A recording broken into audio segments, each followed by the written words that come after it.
Courtney, the second you see this, get to your parents' house.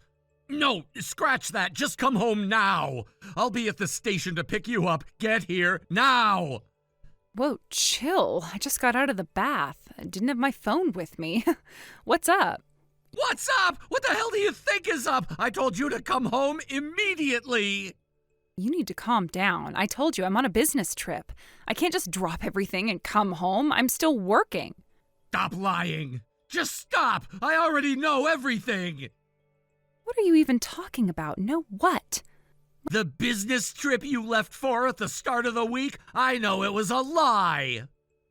What the hell? A lie? You're making no sense. Don't even try to deny it. I have proof. I got sent something today. What the hell? Where did you get this? What do you think? That's you and your affair partner on a nice little trip together. Who sent you this? How the hell did you get this photo? Oh, you'll love this. It was from your boyfriend. He was kind enough to send me a message. Told me he was on vacation with his girlfriend and wanted to rub it in. Imagine his surprise when I told him you were my wife. No. This isn't what it looks like. I'm being blackmailed. Blackmailed? Yes. I was just walking down the street one day and this guy grabbed me. He forced himself on me. He then said if I didn't do what he wanted, he'd leak pictures of it everywhere. I didn't have a choice. Are you serious? That's your story? It's the truth. You have to believe me. Right, because that makes total sense. You're telling me some random guy just picked you out, assaulted you, and then blackmailed you into a week-long romantic getaway? And this whole time you couldn't tell me, not even once. He threatened me. I was scared. Yeah, see, the problem is I already know the truth, and it has nothing to do with blackmail. What? I know you signed up for a dating app. I know you've been sneaking around, meeting guys behind my back. I know you told your little boyfriend that you were a single college student. I know you took a flight to a hot spring resort with him. No way. How do you know all of that?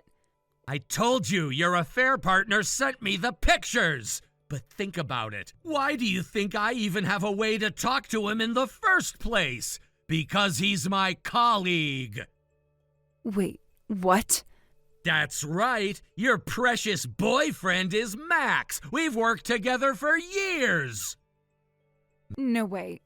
Max? You're joking. Not joking. Remember how he was so excited about his younger girlfriend? Yeah, that was you. And he was looking forward to taking her on a trip. He had no idea she was my wife. You should have seen his face when I told him. He looked like he was about to throw up. He kept saying, I had no idea she was married. I had no idea she had a kid. The guy's been played just as much as I have. So, you really know everything, huh? Yeah? Well, whatever. No point in hiding it anymore. Fine. Yeah, I cheated. I had an affair. So what? You're just gonna act like it's no big deal? Why not? I mean, you already found out, right? What's the point in making excuses? The point is you should be apologizing, not sitting here acting like none of this matters. Apologizing? What for? It's not like you're gonna forgive me, are you? You're going to divorce me no matter what I say, right? So why waste my breath? You really are unbelievable. You betrayed me. You betrayed our son. And you don't feel even a little bit sorry for that? Whatever, it doesn't matter because I'm leaving you anyway. I'm divorcing you and I'm going to marry Max. You sure about that? Obviously. Max makes just as much money as you do, right? So he's the better choice. I'll be way happier with him. And of course, I'm taking Kai with me. He'd be better off with me and Max anyway. Oh, really? Then let me ask you something. Where is Max right now? He said he was going to the bathroom. No, he's at the airport. He booked the earliest flight out of there the moment he found out the truth. He left you, Courtney. He wants nothing to do with you. No, that's not possible. He told me himself. He said, "I can't believe I slept with a married woman. I feel sick." Then he left. That's just because I'm still married to you. Once I divorce you, it won't matter anymore. He'll come back. You really believe that? You think a guy who just ran away from you like that is gonna take responsibility for anything? He wants nothing to do with you. You're on your own. No, that's not true. Keep telling yourself that if it makes you feel better. But I'm done with you. I'll be filing for divorce first thing tomorrow. Fine, I don't care. I don't need you anyway. You sure about that? Because I'm taking Kai. What? No, you can't. Kai is my son. Yeah, and you left him to go have an affair. A court is gonna love hearing that. You can't do this to me. I didn't do anything. You did this to yourself. Wait, before you go, why have you been saying things like, in times like this and at moments like this? What are you talking about? Oh, and you mentioned something about coming home quickly. Did something happen? Why are you acting like this is just another casual conversation? I don't understand. What do you mean by all this? It doesn't make sense to me. The thing is, my father-in-law passed away. What? No, you can't be serious. What are you talking about? It happened just about 5 hours ago, give or take. 5 hours ago? Are you telling me... What do you mean? Why? I don't get it. He wasn't sick. He was fine just the other day, wasn't he? He was so healthy. He was in perfect shape just a little while ago. What happened to him? This doesn't make sense. Today there was a robbery at your parents' house. The thief had a knife and your father-in-law was stabbed by him. He was trying to protect Kai, who just happened to be visiting your parents' house at the time. No way. Are you seriously saying this happened? Why would you make up something so horrible? I'm not making it up. This is the truth. My brother-in-law immediately caught the thief and called the police. My father-in-law was rushed to the hospital, but it was already too late. Even though he was still conscious for a while, he passed away not long after I got to the hospital. What are you saying? No, this can't be real. It can't be. I don't believe you. Please, you're lying to me, aren't you? It can't be true. It just can't. I'm not lying. This is exactly what happened. Max even sent me the picture. I was planning on confronting you about this when you got home today, but I never expected something like this to happen. Wait, hold on. Are you really serious? Are you really telling me that my father's gone? He's gone? Yes, that's exactly what I'm saying. Your father, before he passed away, said something. He said, "I'm glad I was able to protect Courtney and Billy's precious child." He also said, "If Kai is safe, then I have no regrets." Those were his last words. Oh my God. Dad, I can't believe this. How could this happen? To think that such a wonderful man, such a kind, caring father was in such a dangerous situation, and you were out there with some other man having fun, not even coming back to your family in this time of need. Do you have any idea what you've done? This is the height of selfishness. Do you have any idea what your actions have done? But I didn't know. How was I supposed to know something like this was happening? I didn't know. I swear I didn't know. Wait, I'll come back right away. Where are you? At the hospital. Tell me where to go. No, don't come back. Don't come back just yet. This message has already been shown to my mother and brother-in-law, and they are furious. You have no idea how angry they are. They've said that you're never welcome in this house again. They don't even want you to attend the funeral. What? What do you mean I can't go to my father's funeral? Why are you saying this? Why are you saying I can't even attend the funeral? It's my father's funeral, for goodness sake. This makes no sense. What kind of person would stop their own daughter from attending her father's funeral? It's because as soon as they see your face, it's going to cause a huge scene. They're afraid that things will get out of hand. We don't want any sort of commotion at your father's funeral. It's already a painful time for everyone, and you've made this worse. Also, I'm busy. I have to take care of Kai's emotional needs and handle all the funeral arrangements. I don't have time for your drama right now. Honestly, it would be better if you didn't come at all. It would make everything easier. But my brother is here to help with the funeral arrangements. Kai's emotional well-being should be handled by me. I'm his mother, for God's sake. No one knows him like I do. That's my job. You don't have the right to decide what's best for him. As his mother, I have every right to care for him, especially in this crisis. This is my responsibility. You don't need to be involved in this. When your real father was on his deathbed, you were busy fooling around with someone else. You weren't even answering your phone. When we confronted you, you didn't show a single ounce of regret. You didn't even apologize. And now you want to act like everything is fine? You don't have the right to be around Kai. You've lost that privilege. What do you mean, I don't have the right? I am his mother. I gave birth to him. After the divorce, I will take Kai, and you will have no say in it. You have no claim on him. I'm the one who will raise him. Stop pretending like you have any control over my son's life. You don't get to make decisions for him. It is over between us. You are nothing more than a stranger in his life now. No, you are not taking full custody. Max has already told me that he will not marry you, and your mother has said that you're never welcome here again. You can't rely on anyone in your family to help you, and you'll have to pay alimony. You think you can raise Kai on your own? How exactly are you going to do that? You really think you can just carry on as if nothing happened? I will marry Max. We'll be fine. We don't need anyone else's help. I will take care of everything on my own. And the alimony will be offset by child support. I will manage without your family, without anyone. I'll make sure Kai has everything he needs. I will raise him without your help, without your interference. You can't stop me.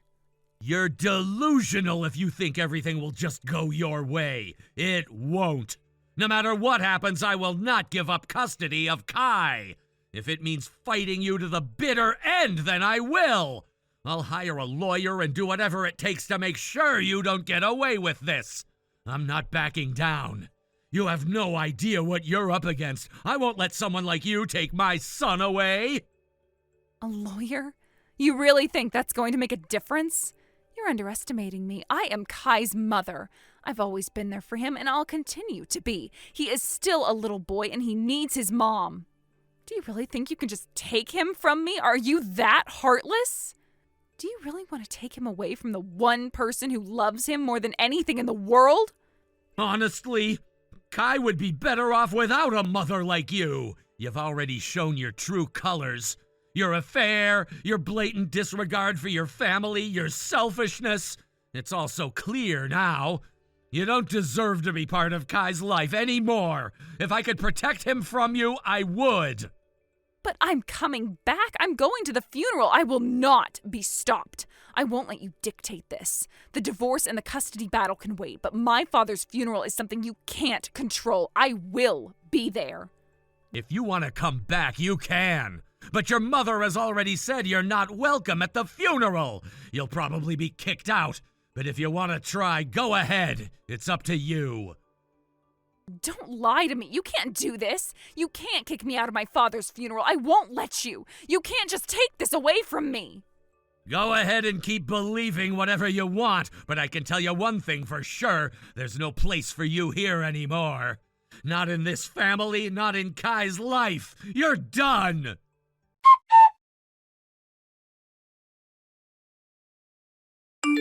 After everything had calmed down, Courtney decided to return to Gifu, intending to attend her father's funeral. However, as soon as she showed up, she was greeted with an overwhelming storm of emotions. Her mother-in-law and brother-in-law, both in grief, reacted violently. With tears streaming down their faces, they slapped her across the face. Their sorrow was mixed with an uncontainable anger at everything she had done, the damage she had caused to their family. Without a word, they forcibly pushed her away from the house, preventing her from even paying her respects or saying goodbye to her father. Courtney stood there in the cold, completely helpless. She cried out, begged for even a moment to say her final goodbyes, but her pleas were ignored. She was reduced to nothing more than a shadow, cast out at the moment when she should have been with family, offering her condolences and receiving theirs. It was a heartbreaking spectacle, one that unfolded like a cruel reminder of everything that had gone wrong. Courtney had thought that returning, showing up to the funeral, would somehow fix things, would offer her a way to mend broken relationships. Instead, it only deepened the rift between her and the people she had once called family. It wasn't just the family she had been married into, it was her own family, her own life that she was losing. With each passing moment, her world grew smaller, and she was left with only herself. The funeral itself was somber, a time to mourn the loss of a loved one, but for me, it was also a time to reflect on everything that had come before. I couldn't focus on the ceremony as much as I might have wanted to. The emotional weight of the situation was too heavy, and the thought of Courtney and what she had become loomed over everything. After the ceremony concluded, I knew I could no longer avoid what I had to do. The marriage, the relationship, the years we had spent together, none of it mattered anymore. She had made her choices, and those choices had consequences that we could no longer ignore. I had made the decision to end it. I hired a lawyer and filed for divorce. There was no other way. Courtney had repeatedly proven that she was not the person I had once known, and certainly not the partner I needed. With each lie, each betrayal, each time she chose herself over Kai or me, the distance between us grew. It was clear that the love we once shared was gone, eroded by her actions and her inability to recognize the harm she had caused. The idea of continuing down the path of trying to fix what was broken seemed not only unrealistic but unhealthy for all of us, especially Kai. He needed stability, consistency, and love, not this broken, toxic situation. Courtney wasn't ready to give up, though. She fought back with all her might, trying to hold on to whatever she could. She argued that marrying Max would make her financially stable, that there was no reason she couldn't take care of Kai. She even went as far as to insist that she was the right parent to have custody, despite everything that had happened. She painted a picture of herself as the loving mother who had simply made some mistakes, but was now ready to start anew. But it wasn't that simple. Max, the man she had hoped would fix everything, made it clear that he wasn't willing to take on the responsibility of raising Kai. He didn't want to be a father to someone else's child, especially when the mother had demonstrated such a lack of responsibility. And Kai, he wanted nothing to do with Courtney. He had seen too much, experienced too many broken promises, and he had lost the trust he once had in her. The court, seeing the situation for what it was, awarded me full custody of Kai. It was a decision that seemed inevitable given everything that had transpired, and yet it wasn't an easy victory. It was a hollow one. I didn't want to take Kai away from his mother, but I couldn't allow her to continue dragging him through her own mess. She had made her choices, and now she had to live with the consequences. The court also ordered her to pay child support and alimony, which was meant to help cover the cost of raising Kai. She wasn't happy about it, but there was little she could do. At that point, she had no one to turn to for help. Max had rejected her, and her own family was too hurt to offer any kind of support. In the months that followed, I did my best to keep things as normal as possible for Kai. We began the slow process of healing, of rebuilding our lives. There were moments of sadness, of course. There were nights when I would see Kai looking at old pictures of his mother, wondering where she had gone and why things couldn't go back to the way they were. It broke my heart seeing him so lost and confused, but we were in this together and we would make it through. I would be the one to guide him through these turbulent times, to help him find his way and heal from the pain that Courtney had caused. I still visited my in-laws from time to time, bringing Kai along. I knew how important it was for him to have those connections, to have a sense of family, even if it wasn't the same family he had known before. His grandparents still loved him, and they had a bond with him that I didn't want to break. Our visits were always quiet and sometimes awkward, but we managed. Courtney wasn't a part of those visits, though. There was no way I could let her back into our lives, not after everything that had happened. It was a sad reality, but one that we had to live with. Meanwhile, Courtney's life seemed to spiral further. She ended up in a dilapidated apartment living in poverty. The life she had imagined for herself with Max had turned out to be nothing more than an illusion. Max had rejected her, and she was left to face the consequences of her actions alone. There was no one left to turn to, no one to offer a helping hand. The man she had believed would rescue her from all her problems had vanished, and she was left with nothing but the remnants of her mistakes. Her reputation, too, had been tarnished beyond repair. The affair, the lies, everything had caught up with her. Her colleagues at work had learned about it, and the whispers began. At her father's funeral, the same colleagues who had once admired her now looked at her with disdain.